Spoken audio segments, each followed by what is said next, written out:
Bro.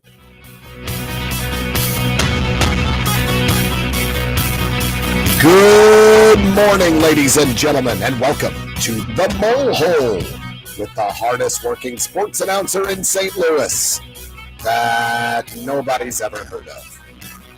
He's Randy Bowman, and the show starts now.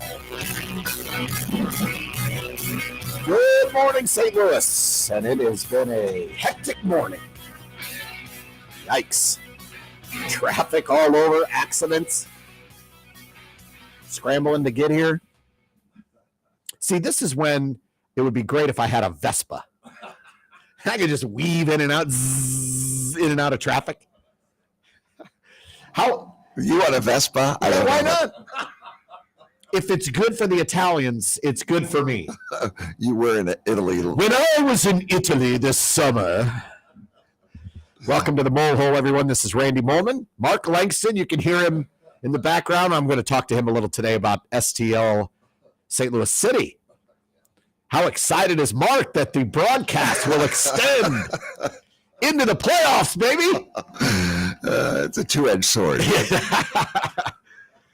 It's a long season, isn't it? Way longer than anybody had ever thought. Right. Here's the thing. Like, the soccer season, they play, one game a week, sometimes two. Like, very rarely. But it's usually 4 to 6 games a month they play, right? Right. Matches, I should say. Matches. Correct. 4 to 6 matches a month. And so it is similar to an NFL football schedule. 1 game a week, basically. Right. Which doesn't seem like it would be a lot. But in the NFL, they play start in September, so that's September, October, November, December, January, February. The Super Bowl is right at the beginning of February. It's not even in 6 months. Right. Soccer starts in February, right? Right. And the playoffs run through November. It's even could into the first part of December. For the championship. Right. So you're talking February, March, April, May, June, July, August, September, October. 10 months. 10 months. A 10-month season it could be. Yeah. If you make the playoffs. Right. And they didn't think they would make the playoffs. Of course. Everyone picked us to finish last. Right. Because we're the expansion team. Right. Not on your life. But how cool is it? It is. It's really exciting. The electricity in that stadium. You've been there. Yes. You've done the PA work there before. And I'll be there for the playoff games. Really? Courtesy of KXOK. Wow. Oh, yes. Yes, you will. But will I be working? That's... Well, you can do reports from there. Yeah, well, we'll put you to work. I don't speak Spanish. We'll put you to work. Well, you can do some English part of it. Mark's going to put me to work. But how cool is it? I mean, first of all, let me say this. I've started watching that Wrexham reality show. I don't know if it's something Wrexham. Oh, I can't think of it. It's the new soccer team in the last couple of years that got bought by Ryan Reynolds and Rob McElhenney, the two actors. Right. I don't know. Bought a soccer club. This is not a TV show that I would care to watch before St. Louis City got here. Right. I've said over the years, my friends all know this. Anyone who's listening that knows me knows, historically, I am not a soccer fan. It's not something that historically I watched, I paid attention to, I was interested in. Randy, I don't mean to interrupt. No. I was the same way. And what amazes me is that St. Louis is such deeply rooted soccer place. But yet that's never been on my radar. As a kid, baseball, football, college basketball. Right. We didn't have an NBA team when I grew up, so although I loved the NBA during the Magic Johnson, Kareem Abdul-Jabbar, Larry Bird, then into the Michael Jordan era, I did watch a lot of NBA, like on the weekends when they would have games. Never watched soccer. No. And in college was the first time I think I watched soccer when the World Cup was going on, and there were guys in my fraternity who were interested in it. So I sat and watched it. It seemed pretty exciting, but I'm like, I'm only going to watch the World Cup. I'm not going to watch some international match. on FS1 at 2:00 in the morning on a Thursday. Right. I'm not. That's just not. I'm not interested. Yeah. However, comma, I always said, if we got a team here and we had a professional soccer team and it said St. Louis in front of it, it's the same way I feel about all the two football teams that left. When they leave and there's no more St. Louis, I don't root for you. Right. But if it's St. Louis, whatever, and it's a professional team, I'm in. I get you. I get it. And this year, I'm now watching basically a reality show about the story of these two Hollywood actors buying this little tiny small soccer team. And for those of you who haven't watched it, you should. It's not just about, oh, look at the Hollywood guys buying a soccer team. That's not what it's about. It's actually about this town of Wrexham in Wales that used to be, a thriving town, like one of those hardworking, almost like a small Pittsburgh. You know what I mean? A small Philadelphia, hardworking, hard-nosed town built around their sports teams. And the one sports team they have is this little team, soccer team that used to be years and years and years ago, used to be in the top level of international play, and they're now like 4th or 5th level. They keep dropping due to relegation. Wow. So Ryan Reynolds and Rob McElhenney somehow figure out and learn about this town, and they're like, this town deserves better. And they buy this team. So it's the story of them building this team back up, hopefully winning in relegation to climb the international ladder again. And it's a really cool show. And I'm interested in their success. Right. And the soccer. Right. Yeah. Ted Lasso came out a few years ago, TV Loved show. it. Yeah. One of my favorite shows ever. Didn't it turn out? Yeah. Oh my gosh. One of my favorites. Yeah. All because the only way I'm interested in these shows is because we got a professional soccer team here. So I pay attention to St. Louis City. I pay attention to the fact that we're in the playoffs and that's coming up soon. And we're the number 1 seed in our conference. This is amazing. It's what? It's amazing. What happened here? And there's talk of getting a female, a women's team. Yes, there's serious talk at Enterprise about and it. You know how I feel about women's sports. I've talked about it. Oh yeah. So, and I think women's soccer would be the coolest. Oh, arguably women's soccer is more in our country is more popular than men's soccer. I get it. The Women's World Cup games for the U.S. team, right? They sell out everywhere they go. Yeah. There's been men's games around the country that they get good crowds, but they don't necessarily sell out. The women sell out every time. Right. There's a big price tag on getting a franchise, in a women's franchise, but they're serious. I know because I know there's serious talks about it. Yeah. I mean, that's a whole different topic. The other day, speaking of women's sports, did you see the Iowa women's basketball team? No. Who got so much run in the NCAA tournament last year? They had this great player named Caitlin Clark. After they saw what the Nebraska volleyball team did by putting a women's volleyball match in their football stadium and getting 90,000 fans to come watch women's volleyball. Wow. Iowa women's basketball put a court inside their football stadium and did an exhibition game against DePaul and got 55,000. Good night. That's crazy.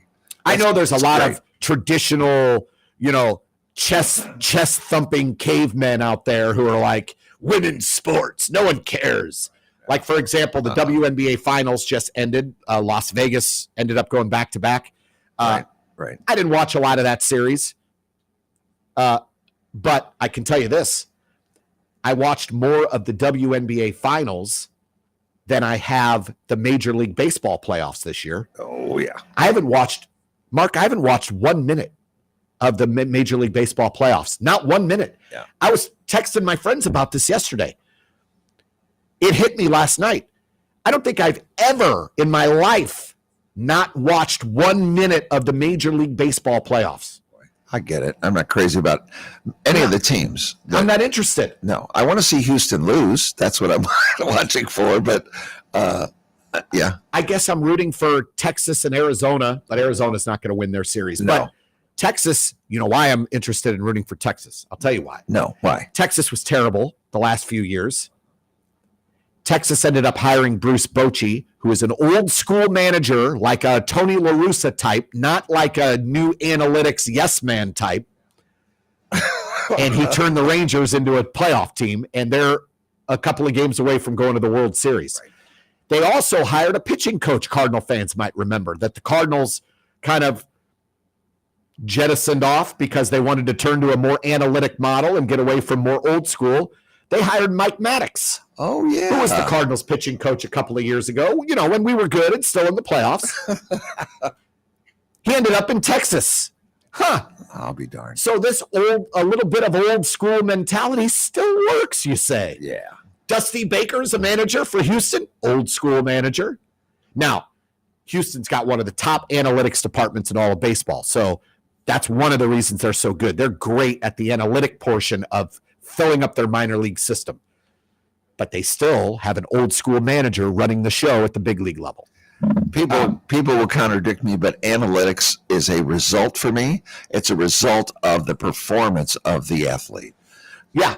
I mean, it's a nice thing to look at, but I think there's a place for it in terms of trends. Right. Like you can look at analytics and stats and go, right. Okay, this person is trending this way. Yeah, but this pitcher trends this way after 3 or 4 innings. This I get the use, but when you take out the human being element, these guys aren't robots. No. You're not throwing robots onto the field. Right. It's not AI. Yeah, right. AI baseball. So I agree with you in part. I agree with what you say 100%. It is an end result, but I do think it is a valuable piece to today's game to a certain degree.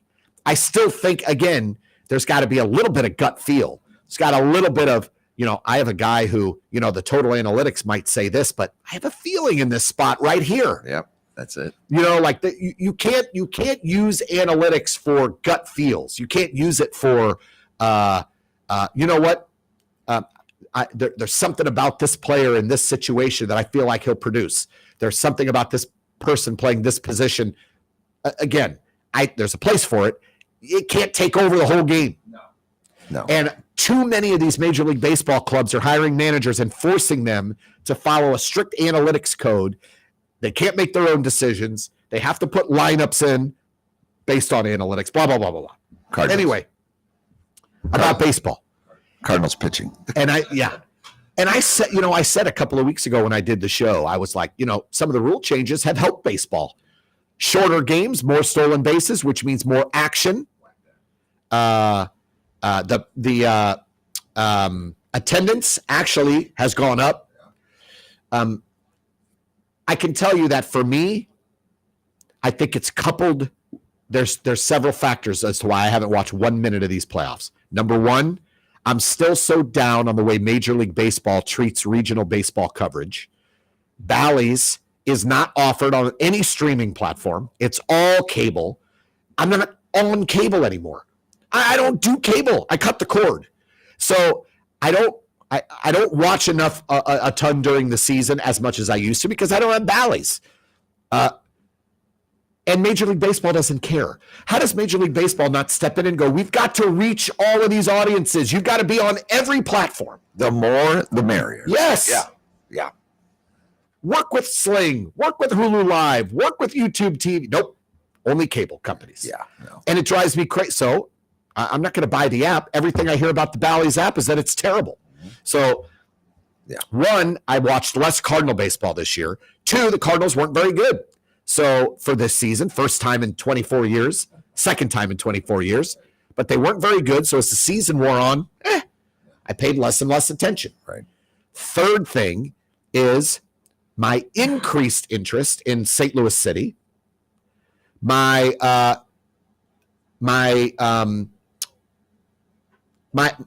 work schedule with everything I do is a tad crazy anyway, so that's part of it. But as it got to the playoffs, because the Cardinals weren't in it, I couldn't care less that the Yankees, Red Sox, Cubs, like the big markets. I don't care about that. Good baseball is good baseball for me normally.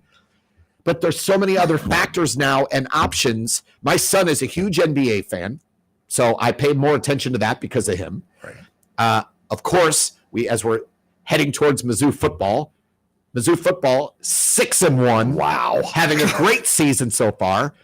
So I'm interested more in college football. I'm always more interested in the NFL. We don't have a team and say, this is the difference between baseball and football. I don't have a team to root for in the NFL. I have teams to root against. Right. We all know who those are. I've said it multiple times. But I don't have a team. We don't have a team in St. Louis. I make sure that I have nothing going on Sundays so I can sit and watch NFL Red Zone and relax. Right. My one day of the week, I can just relax and I look forward to watching the NFL. I don't even have a team to root for. Right. Major League Baseball, I don't have a team in the playoffs. I have no interest in watching the playoffs. Yeah, isn't that funny? Yeah. And it's because part of it is because they don't give me access during the season. That's part of it. I'm come on. They've got to do a better job of getting. We are in an age now where everyone streams everything. Well, not everyone. Most people, especially the younger fans, they're streaming everything. They're not on cable. They're not like younger sports fans today are not doing what you and I used to do, which is, well, let's get the guide out, right, and let's scroll down. What's on?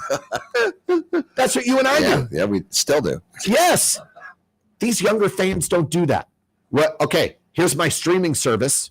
Where are the Cardinals? And if you're gonna put a Bally's app out there, you better make it good. Yeah. Apparently, I hear it breaks up all the time. It doesn't stay on. It's crackly, whatever. Anyway, and they're laying off people. So yeah, it's even worse. Well, and they're going bankrupt too. Yeah, like that's a whole. Maybe they're going bankrupt because they don't have the product out to enough places. I don't know. I don't know. Bad reaction. Yeah. Anyway, I found it interesting because it really hit me yesterday as I was texting my buddies. I was like, wait a minute.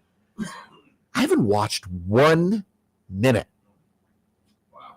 of the Major League Baseball playoffs. That's really something. And I started, and I grew up playing baseball. For you, that's love baseball. Yeah. And as the years have gone on, and especially over the last couple, with the archaic blackout rules they still have, it's a whole thing, right? Wrong. And to me, it's tied back to that. It's make it easy for me to tune in. I stream. I use Sling as my streaming service. And Red Zone's great on that too. Oh, Red Zone. It's the best. We have the same thing. And here's the funny thing is, you know, as I've talked about Red Zone on the show before. Until the playoffs, the NFL playoffs, I don't sit and watch an entire NFL football game. People might say to me, oh, you don't watch baseball because you don't want to sit and watch an entire game. I don't watch an entire NFL football game anymore. I watch the Red Zone. Right. And on Monday Night Football, I peek in to see what's going on in the game, but I don't sit and watch the whole game.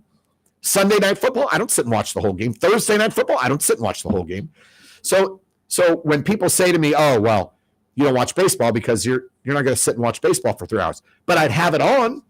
I'd come in and out of the room. I'd have it on in the background while I'm doing other stuff. Check in on it.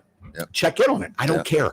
I can tell you, I could probably tell you 1 or 2 players on the Arizona Diamondbacks. I haven't paid attention. My kids quiz me on those players all the time. I don't know. Your kids are of the age. And I don't know. They do. Yeah, and they do. Yeah. And when I was their age, I was the same way. Right. But when I was even younger than them, I knew what every player on every team because I collected baseball cards. Yeah. And I would look at the box scores in the newspaper every single day to see standings. Yeah. Every day, the stats, the standings. Yeah. And then if the Cardinals, by some miracle, were on Game of the Week on a Saturday, I'd be like, yeah, we're on Game of the Week. I can watch the Cardinals. And then as we got older, more and more. I really wish regional TV would take back over. Right. Instead of these services that don't work with everybody. So in other words, if you're not going to provide the Sling, then I'd rather KPLR. Right. Or sign an exclusive Channel 5, right. Once in a while, they even ran some locals. Yeah. So I would even rather that. But it's just baseball has done a horrible job at making sure they can be viewed by the most people. and they don't care. They're not getting rid of the archaic blackout rules. They don't care about their regional networks being available on all platforms. So that's part of my lack of interest. And let's be honest, Cardinals not being good this year, that was part of it too. Oh yeah, you know, part of it. Yeah. So turned off a lot of people. But I can tell you, this is the first time in my life I have ever not watched a minute of the baseball playoffs. I don't even know. I know the Astros won last night because I saw it in an update. So they beat the Rangers. So that means Texas is up 2-1 or something. Correct, like that. 2-1. Yeah, and it's the best of 7, so it's even longer. Yeah, and the Phillies are going to win in the National League, right? They're beating the Diamondbacks. Right. So that's really all I know. That's all you need to know. That's all I need to know. I know. I mean, I could see myself watching some of the World Series. I mean, it is the World Series, but who knows? I mean, I don't know. I just know that I don't know. Anyway, some of those World Series have not been trending and getting the audience. No, and here's the other thing. That they used to. Major League Baseball, they're so angry that no big markets are left. You know what I mean? Like New York market's out, Boston market's out, Chicago market's out, right? San Francisco's out, right? It's the Dodgers, right, are out, right? Los Angeles. I mean, every big market, that's right, is out. Yeah. Now, Texas is a good sized market. They've got 2 teams in. And then Philly, I mean, the Philadelphia Metro is a big area, but I mean, Arizona, they didn't want Arizona. Major League Baseball in their boardroom, they're like, oh no, not Arizona. Tampa got in, Miami got in, Arizona. Oh no. It's analytics. And I can tell you the other part to this is baseball. Like, for example, here's a great example. If you're going to measure it against football, the Kansas City Chiefs are what? Kansas City's what, the 30th biggest media market? Right. NFL doesn't care. No, they don't. Because people will watch their product. Right. Because their product is available everywhere. They have deals with these streaming networks. They have for NFL Red Zone. They have deals with NFL Network, ESPN, all the major networks. They're now doing games on Amazon Prime every Thursday night. Wow. They do, the NFL, for all of the things I'm mad at them about for ripping teams away from my city, they are brilliant at marketing and promoting their product and making sure everyone can watch it. Right. There's no blackout rules anymore in the NFL. So Kansas City's in the Super Bowl, small town, they love it. They don't care. Why would you ever want to restrict who can see don't you want more eyeballs on it? Yes. So you can charge more money for advertisers? Of course. That's what we do here at the radio station. We're on like a dozen platforms trying to get on. We're working on iHeart Radio now, or iHeart, whatever it is. Yeah. The iHeart app. So as many people that can listen to the Mole Hole. Yeah. That's what we want, Mark. That's right. We're on Odyssey. We're on all these platforms. So, everywhere. but that's the thing. Like, if it was the Jacksonville Jaguars versus the Detroit Lions in the Super Bowl, it would get just as many eyeballs as if it were the Rams in LA and the Giants in New York. Same number of eyeballs would watch that Super Bowl. Right. They don't care about the media market because their product is so strong, and they've done a brilliant job. When I was a kid, baseball was still America's pastime. Yeah. Now it's football. NFL football is America's pastime. Yeah. It just is. They're accessible. Right. But in baseball, if it's the Diamondbacks and the Rays in the World Series, no one's watching that outside of Arizona and Tampa. No one's watching it. I get it. You know what I mean? It's completely different. And it goes back to what you just said. Yeah. It goes back to getting as many eyeballs in the world as you can on your product. Why not? Instead, baseball's like, nope, we're only on these platforms. Oh, and by the way, if you don't sell out or your game is being streamed on this network, on MLB Network, your town, we have to black it out. Sorry. It's maddening. Anyway, all the prep I did for this show just went right out the door. All I did was talk about what was on my mind. All right, the Mole Hole, first segment's done. When we come back, I do want to talk NFL, but I also want to talk Mizzou football, big game on Saturday in Columbia right after this.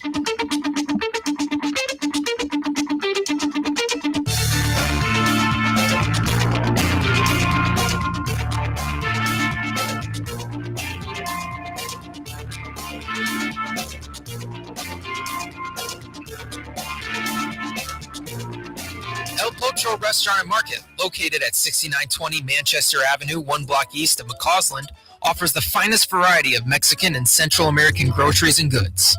El Pocho Restaurant serves authentic Mexican and Central American cuisine, including daily specials, not to mention the best horchata and tastiest margaritas in St. Louis.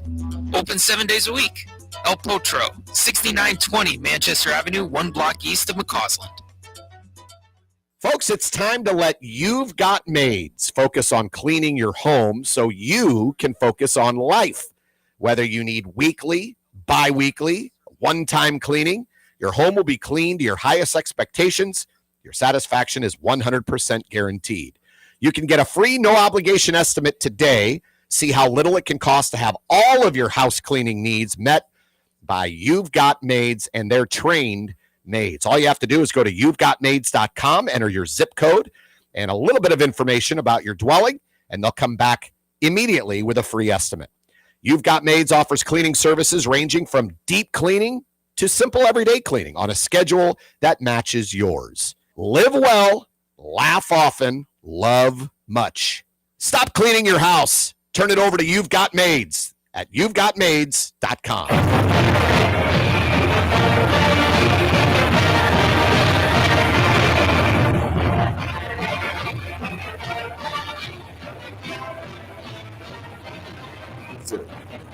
Can I tell you, like, when even when I hear it, just I don't. God, man, it gets me excited. I am one of those alums that bleeds black and gold. Have you got a license plate frame? I do have a license plate frame. It just says Mizzou Tigers. Oh, yeah. Great. Oh, yeah. Then you're a real. Oh, yeah. Now I just need to get a vanity plate. You know, like No. MIZ. Something like that. No, because then people will. I need to keep flying under the radar. I don't need a vanity plate. Then people are like, "Oh, what the hell? Who's this guy? Who is this? I know that guy." So I know everyone around St. Louis has already talked about the Mizzou Kentucky game last week, but my show's on Thursday, so now you got to hear more.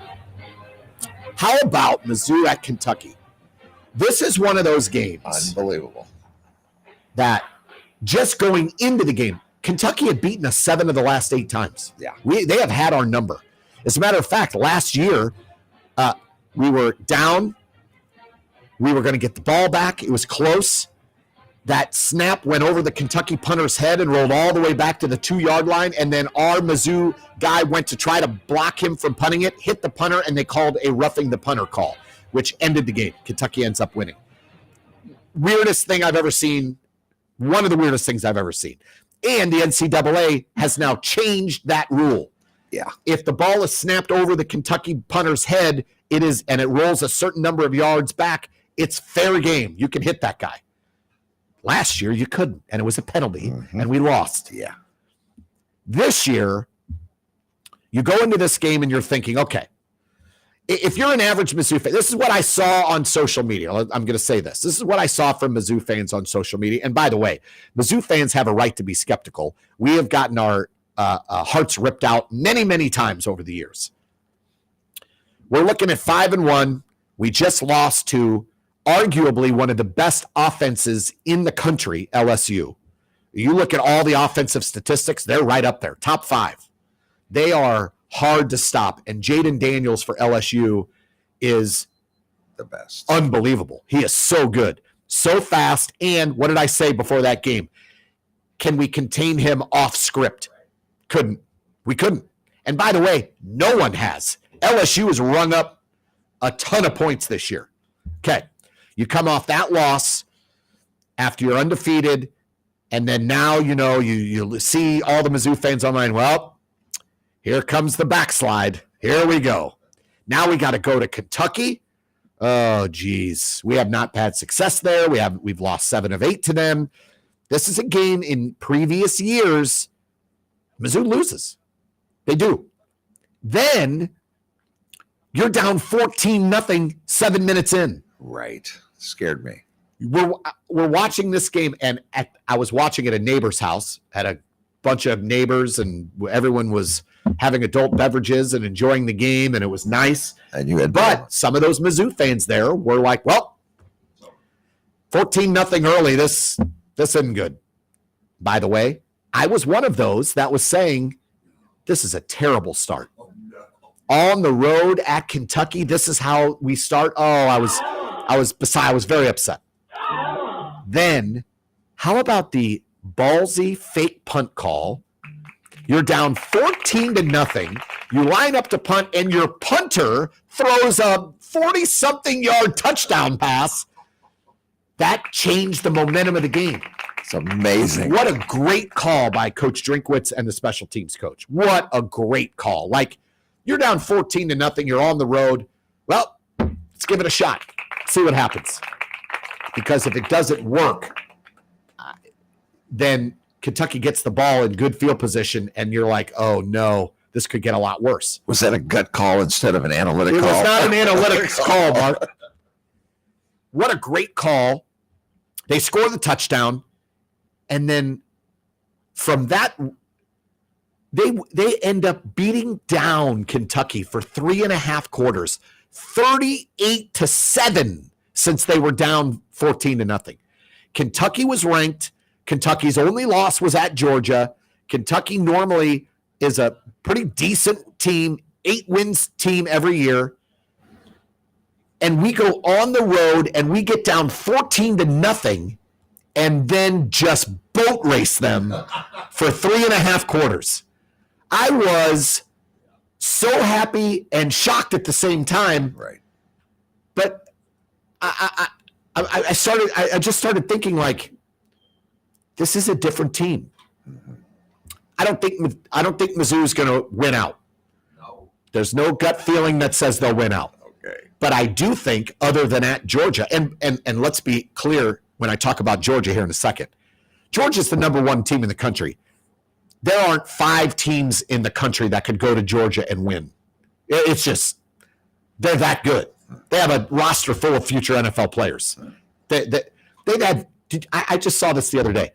They've had 15 players drafted into the NFL the last 2 years just on defense. Wow. Just on defense. Wow. That's how good they are. That's good. So when I say I don't anticipate Mizzou going on the road and winning at Georgia, that's no knock on Missouri. I don't know 5 teams in the country that could go on the road and beat Georgia at their place. But South Carolina this weekend is 2-4. We get them at home, and it's homecoming. That's a winnable game. Florida is not as good. They've lost 2 already. It's a winnable game. We get them November 18th. Tennessee is good. They just beat A&M. That's a good team. But they're not the last couple of years, Tennessee has won because they haven't had this explosive offense. That offense isn't as explosive this year. They beat A&M, 20-13? Something like that? Right. Now, Tennessee's defense is better, but Mizzou just showed they can score points against a pretty good defense. Kentucky's defense is pretty good. Tennessee, now, winnable game. Arkansas. Arkansas's had the number 1 most difficult schedule in the country, but they're 2-4. They haven't won those games. Arkansas is probably better than that record, but again, winnable game. Arkansas, Tennessee, Florida, South Carolina. Those are all winnable games for Missouri. Wow. You're talking, if they win those games, 11 wins. Wow. Never. Wait. 10 wins. Sorry. 10 wins if they win those games. Wow. Now, Georgia just lost their all-world tight end, Brock Bowers, out for the season. He's their number 1 receiver, number 1 playmaker, easily a first or second round draft pick in the NFL. And so they will not have Brock Bowers when we play them in a couple of weeks at Georgia. Their number 1 playmaker. Missouri has proven that this offense can score. Kansas State, pretty good defense. They scored a bunch of points. LSU's defense is not very good. Kentucky's pretty good, scored 38. if you can win Saturday and you go to 7-1, you get a bye week to get healthy, and then you go to Georgia. Now, again, I've said it. I can't pick 5 teams in this country that could go to Georgia and win. Yeah. There might be a couple. You're going to say it, aren't you? But if you're 7-1 and Georgia's without their best playmaker, go on, say it. Do I give us a puncher's chance? Yes. I think I do. I know that's crazy to say out loud. It is. But I certainly don't think we'll lose 50-16. I think we'll hang in there with Georgia. Now, if we don't, and Mizzou loses that game, okay. You have winnable games at home against Tennessee and Florida, and you have Arkansas to close out the year. Those are all winnable games. Let's say out of those 4 games I'm talking about, South Carolina, Arkansas, Florida, Tennessee, let's say you split them. Let's just say you split them, and you lose to Georgia. You're an 8-win team. 8-4, you're going to a pretty good bowl. Now, if you go 3-1 in those other games, now you're talking good bowls. You're talking 9-win team. And if you could sweep those 4, if you could somehow win those 4, it's a 10-win Mizzou team. Yeah. Going to a major bowl game. Yeah. That would be exciting. I am everyone had questions about Brady Cook. Everyone. And I'm going to give you a peek under the curtain for a second. I had, what is it, a peek behind the curtain? Right. I had I have a group of text, a text thread with my buddies from most from Mizzou, almost all of them from Mizzou, and we don't hold back. We text, and some of the stuff is not readable to the public, a lot, and then we also talk a ton of sports and a ton of Mizzou football. One of the things I said was the biggest worry for Mizzou football coming in, I thought was, can our quarterback elevate his level of play and help? Because Mizzou has a group of wide receivers that are really good, including Luther Burden. They have both running backs coming back. They've got more experienced tight ends, and the offensive line is more experienced this year than it was last year. Brady Cook, another year or a year in Eli's system with a new play caller. And I had said the biggest concern is this an SEC caliber quarterback? And he has proven so far to be an SEC caliber quarterback. He really is. And you have to credit Coach Drink. A lot of people in this town like to criticize Coach Drinkwitz. It's in Missouri's best interest that Coach Drink is good, because in Columbia, Missouri, you need consistency. You need someone who's you cannot turn coaches over every year. You have to have that model of consistency like we had with Gary Pinkel. Right. We need Coach Drinkwitz to be good as Mizzou fans.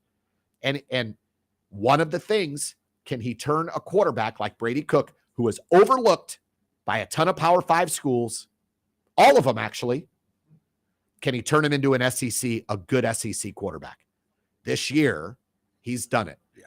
Very similar to back in the day when Mizzou fans said, who is Brad Smith?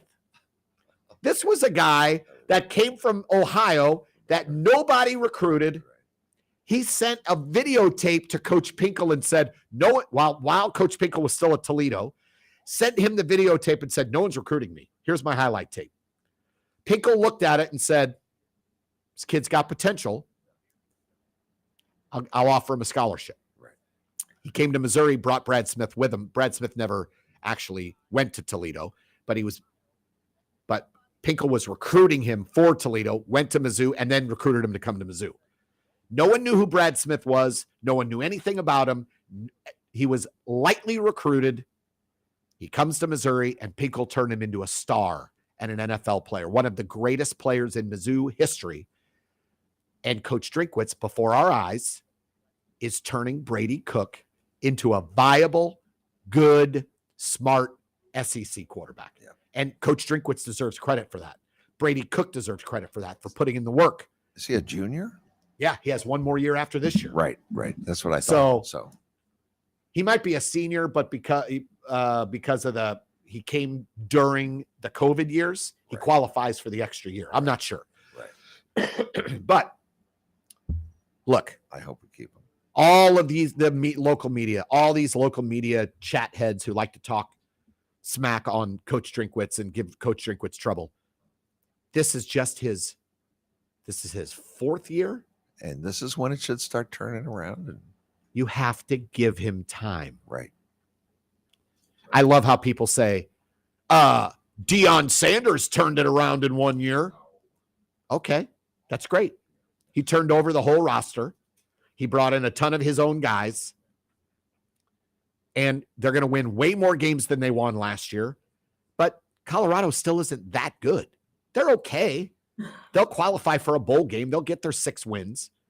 But it's not like you can turn a 1-win team into a 12-win team in one season. It's going to take time. Even Deion Sanders said,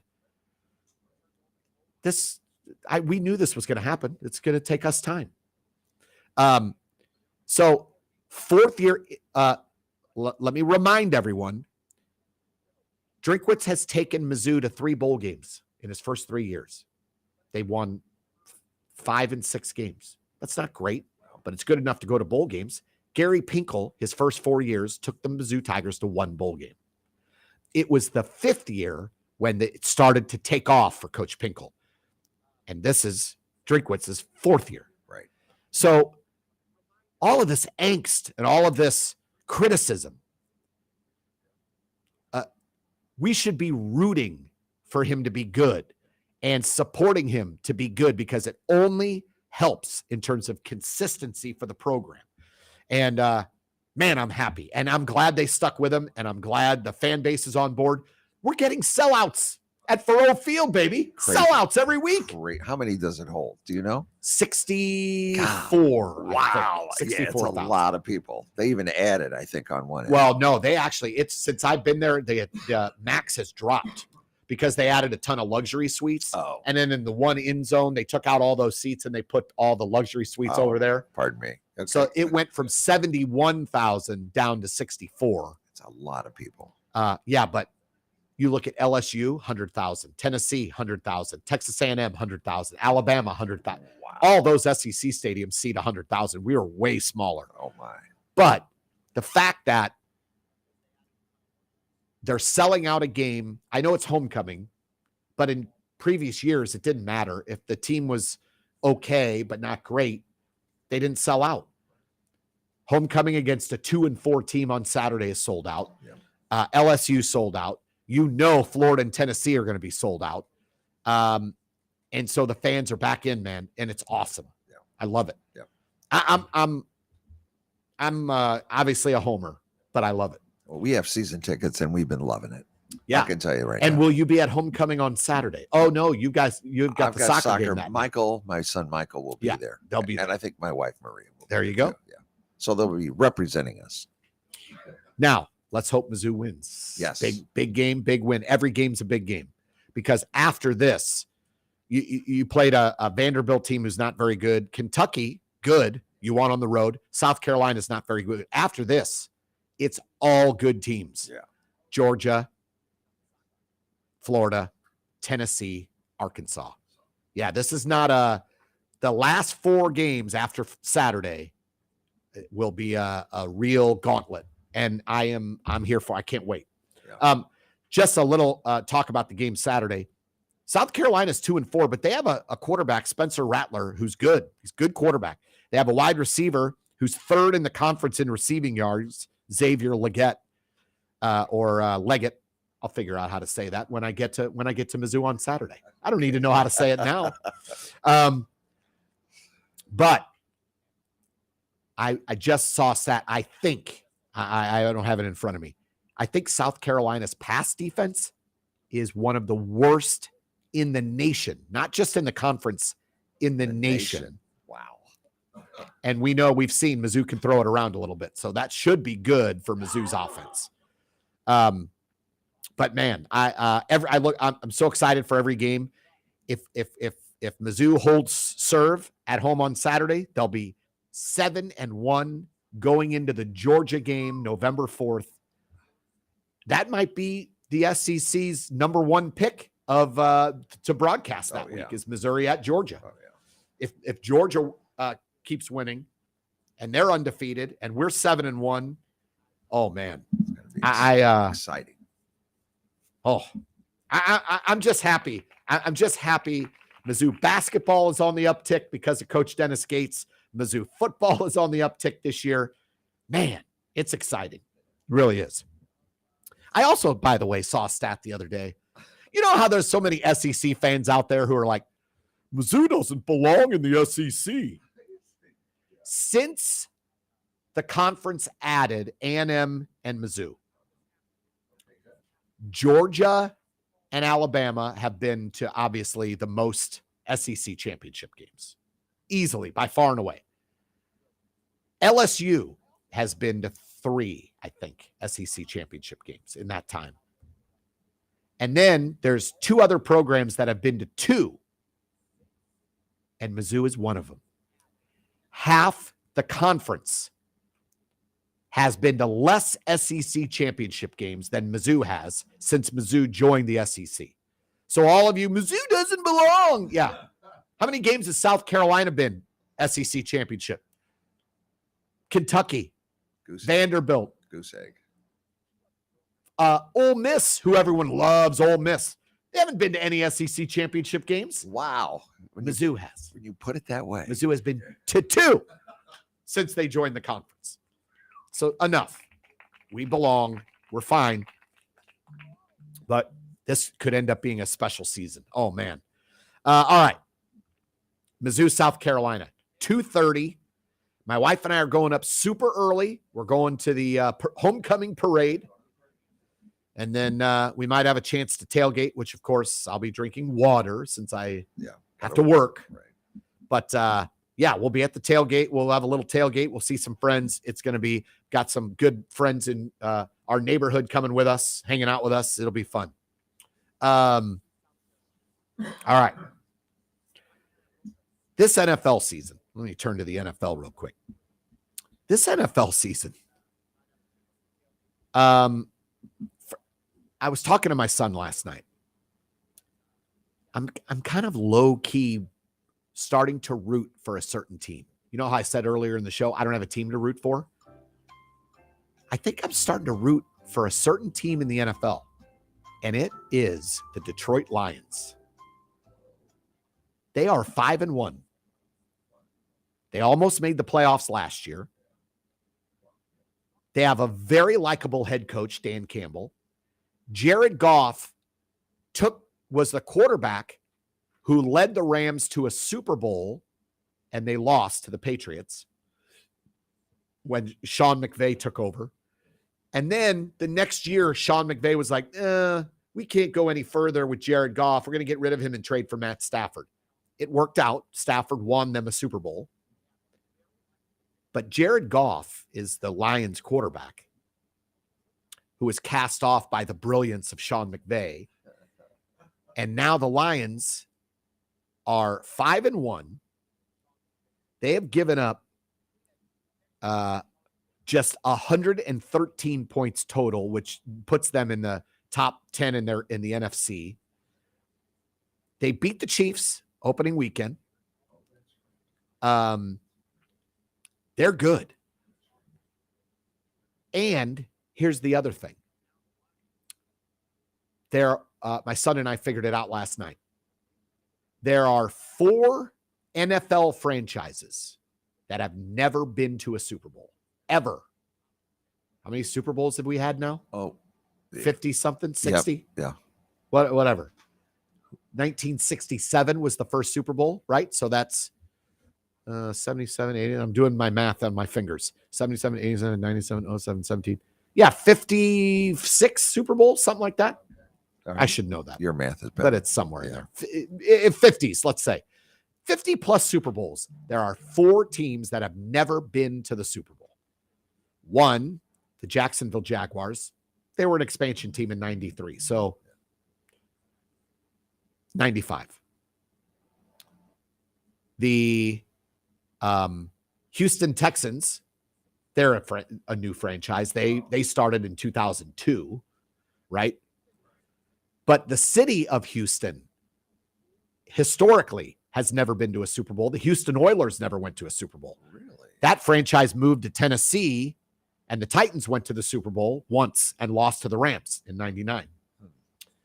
So Houston Texans, Jacksonville Jaguars. That kind of makes sense. They're newer franchises. Right. The Cleveland Browns have never been to a Super Bowl. I love them. I'm sorry. They won NFL championships before the Super Bowl era. Right. But they've never won a Super Bowl. Never been to a Super Bowl. The Cleveland Browns. I enjoy them. Jaguars, Texans, Browns, and the Detroit Lions. Really? Four.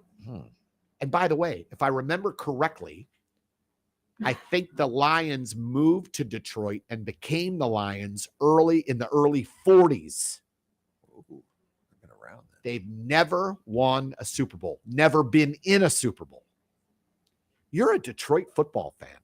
Almost like being a Cubs fan, right? When they had not won the World Series in 100 years, right? That franchise has never been in a Super Bowl. And they're 5-1. Now, the Browns have been to the playoffs a bunch of times. And the Lions have been to the playoffs over the years, not as many times as the Browns. The Browns, we just talked about the Lions defense allowing 113 points. The Browns have allowed 77 points total in 5 games. They have the best defense in football. This will never happen because there's so many good teams in the AFC. But a Browns-Lions Super Bowl? I'd be on board for that. Yeah. Now, as I said, I'm starting to become kind of a low-key I'm paying attention to the Detroit Lions. Wow. I'm kind of find myself rooting for the Detroit Lions. They'll never be my team. It's not a St. Louis team, but I'm intrigued. The Lions, Niners, and Eagles are all 5-1 in the NFC. They are clearly the 3 best teams in the NFC. And then there's Dallas at 4-2, and then a bunch of 3-3 teams. The Commanders, they're not going to get to the play. The Falcons, they're not going to. The Saints, no. The Seahawks are pretty good, 3-2. The Los Angeles Rams are 3-3, but I don't think they're good enough to make a Super Bowl run. So the Detroit Lions, I'm kind of low-key rooting for the Lions. What a great story. It really is. And for that city to be able to go to a Super Bowl would be awesome. Yeah. They've never been. The only other team I think with the longest drought would be the New York Jets, who their only Super Bowl appearance was Super Bowl III with Broadway Joe Namath. That's their only Super Bowl appearance. Really? So, but the Jets aren't going to the Super Bowl this year with Zach Wilson as their quarterback. Now, you look at the AFC, it's all the usual suspects. Everyone thought Jacksonville would be good after they won a playoff game last year. They're 4-2. They lead their division. The Chiefs, of course, are the favorite. The Dolphins, everyone thought would be good this year. They're good. Buffalo's good, 4-2. Baltimore's good, 4-2. It's all the usual suspects in the AFC. In the NFC, like I said, Cowboys are still pretty good. Eagles and Niners, everyone thought they'd be great. But the Detroit Lions, who everyone thought would be good, that's just, the Lions in that division over the Packers and the Vikings. Oh, man. My son was asking me last night, we were talking NFL, and he was like, is Patrick Mahomes the GOAT right now? Like, is he the greatest quarterback of all time right now? Good question. It's a good question. This is what I told him. Patrick Mahomes, and Mark, I like to pat myself on the back sometimes. 2 years ago in here, well, not in this studio, in the other studio, I said Patrick Mahomes is Michael Jordan. He's doing things in the NFL that we've never seen before, like Michael Jordan was when he came up with the Bulls. What he does at the quarterback position can't be taught. It's not, you can't put you let him operate within the framework of any system. Most quarterbacks, they need a good system that take advantage of their skills, an offensive line that gives them time, a decent running game, great weapons. Patrick Mahomes has Kelce, who's an elite weapon, Travis Kelce.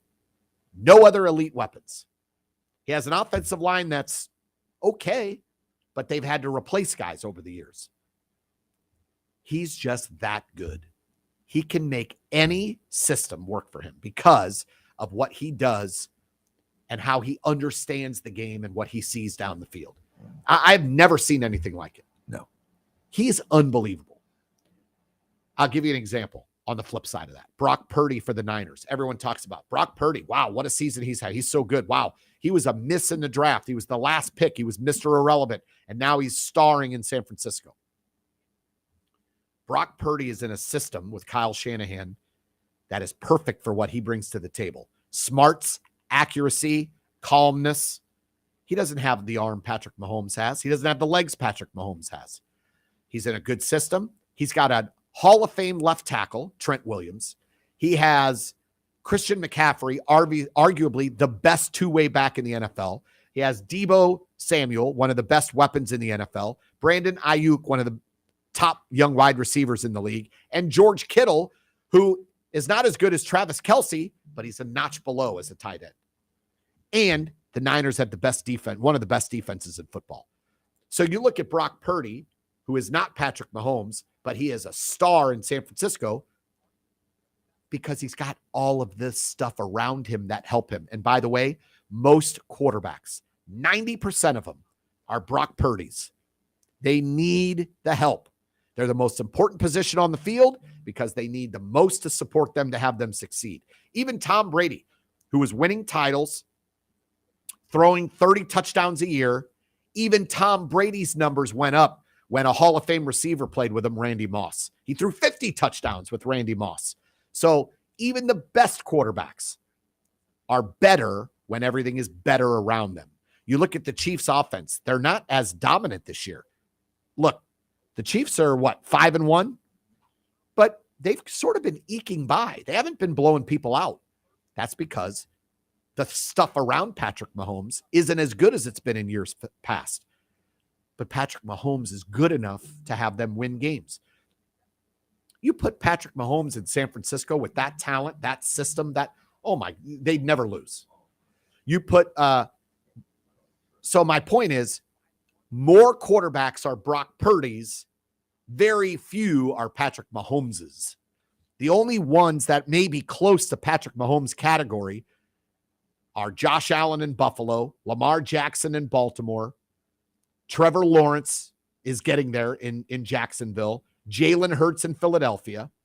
Those are all quarterbacks I do feel like you could put them in a lot of different systems. They'd find a way to succeed. And notice I left out Tua in Miami. Tua is in the same situation Brock Purdy's in. He's in a great system. He's got a dominant running game, and he has the fastest wide receivers in the NFL. Look, back in the day, we loved Kurt Warner. He had Bruce Holt, Azakim, Marshall Faulk, and a Hall of Fame left tackle, and a system he was great in. At the time, if you'd have put Kurt Warner on the New York Jets, he wouldn't have done the same that he did in St. Louis. So that was what my son and I were talking about last night. The league is so fun to watch. So many great storylines, and I'm starting to become a low-key Detroit Lions fan. You're listening to The Mole Hole. Thank you for tuning in this Thursday morning. We will be back next Thursday at 8 a.m. So long, everybody.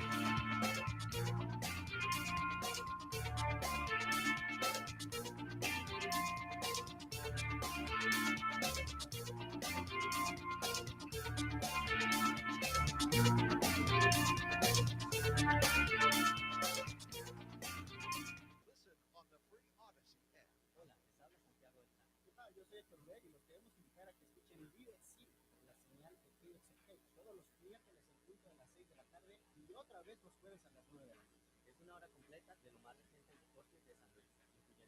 campo de fútbol, St. Louis City FC, jugadores, análisis, predicciones y mucho más. Recuerda, sintoniza el 102.9 de FM y en la página de internet de KXOK.com. Líder City,